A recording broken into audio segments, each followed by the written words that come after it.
Hi, Chris Haddon here with Jason Balin, my co-founder, REI 360 Show, episode number 12. You want to throw up your 1, 2? Number your 12. 2, 1? Is this 21 or 12? You had the right way. That's it. Okay, cool. Or we can do like that. Yeah, there you go. A lot of different ways. All right, topic for today, cool stuff. For a long time, real estate investors, unfortunately, have gotten a little bit of a bad rap. And I think that has started to change over the years and move in the right direction. And we're going to dive into that today. The reason why we thought to do this, I was having a conversation with a client, one of our Hard Money Bankers clients, about an article that is probably going to be written pretty soon about our company, and it was going to feature her, and she was like, whoa, wait, I don't know if I want to be in the press and the newspaper as a real estate investor. And I was like, why? Like, you did a good deal, made some good money, you're buying rentals, like doing your thing. Improving the neighborhood. Why not? And she just kind of had this feeling that, no, I need to stay underground. It needs, like, I don't want to be public as an investor. And I was like, wow, something wrong there. Yep. And so we want to talk about that. You want to rewind to the beginning, why people have that perception, why investors originally got a bit of a bad rap? Yeah, I mean, I would guess, I mean, real estate investing in general is only like 10% of the real estate sales. And when you say you're in if you say you're in the real estate world, most people think you're in the, the real estate sales agents world. They don't really, the homeowner world. They don't really think of real estate investors. And when they think of real estate investors, they think of, unscrupulous type of people that want to come into the neighborhood and, rip off a homeowner, buy a property low, and just make a profit for themselves, when really that's completely false. Right. And that has happened in the past. And that has happened. That came from a real thing. That's in every industry too. Right. But agreed. That's the reason, you get bad reputations as, you're assigned, you're getting a deed to a property and you're not taking care of the homeowner. Right. So that's also flipping schemes related to like phony appraisals and all that stuff. Right. I mean, flipping itself used to be a bad word. Yeah. It used to be like a flipping was like a scheme sort of thing. It probably still is a bad word. I mean, we're not in like the consumer finance industry anymore, but it probably still is a bad word relating to flipping. You know what helped that out though is the shows on TV like Flip That House and made that word more mainstream. Exactly. And it really just means buying low and fixing something and selling high. Just like any industry. It's just like a stock market. Just like anything. So, I agree. And I mean, that's where it came from, and it makes sense. And probably back in the day when we were in the mortgage world and consumer homeowner world, I probably did think some of those things as well. It's like, there's a real estate boom going on. Exactly. That was like 05, 06. And when you think of real estate investing, you thought of bandit signs that say we buy houses, or you think of people that are getting taken advantage of. But now that's the farthest from the truth. I mean, the truth of the matter is that real estate investing is a creative type of, it's a creative transaction. It's got to be a win-win situation. Sure.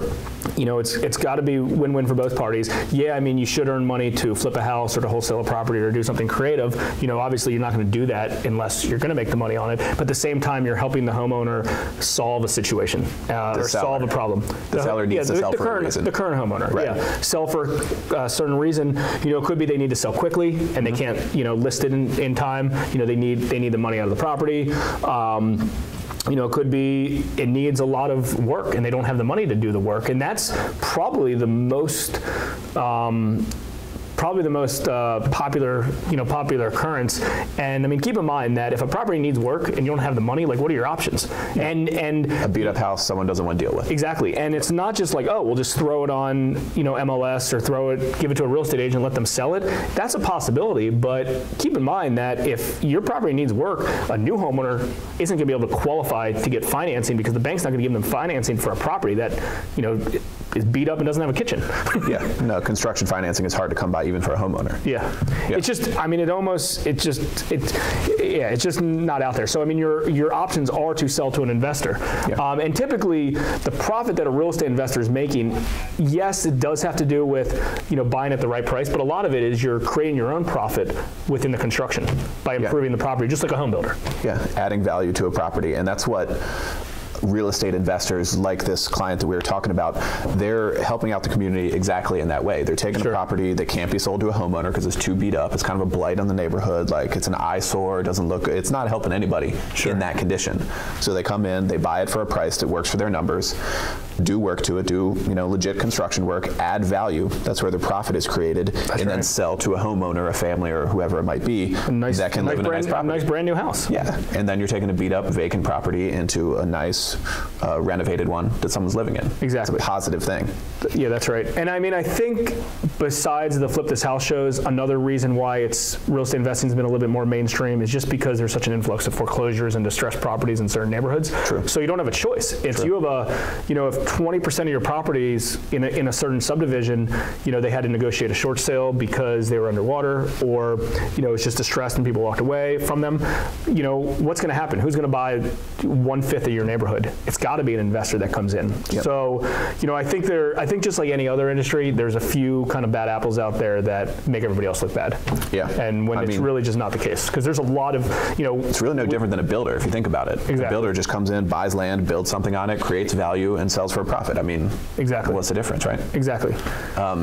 The other thing I would throw in there, and this is not so much the case now because the economy's doing well, banking system and financing is moving along, but when real estate was down in the dumps, like 08, 09, investors were keeping a lot of that moving because they were coming in with their private money and making things happen when banks weren't lending and homeowners weren't buying. It's the only thing that kept it moving. Yeah, so not only good for the community and rebuilding properties, it was also good for the economy too, investor activity. So I'd like to throw that in there. Yeah, and again, it goes back to the win-win situation. If you're taking advantage of a homeowner to make a profit, it doesn't work. This doesn't apply to that particular situation. I mean, if you're an unethical person and you're taking advantage of somebody for your own gain, that doesn't work. But if you're helping somebody and in return you're getting helped as well, just like business is, any transaction should be win-win. Any transaction, any product, so be it. Yeah. I mean, there's a reason that you go into a store and you buy a T-shirt for whatever, $10, and they had it for they bought it from the distributor for $8. They make a $4 margin to sell it to you. Yep. So. Yep, that is the moral of the story today. Real estate investors are good business people. They're good people. They're our clients. We're investors ourselves. There's no reason they should feel that they need to hide behind their website or a company name or an LLC or anything like that. That's the show for today. REI 360 Show, episode number 12. See you next time. See you next time.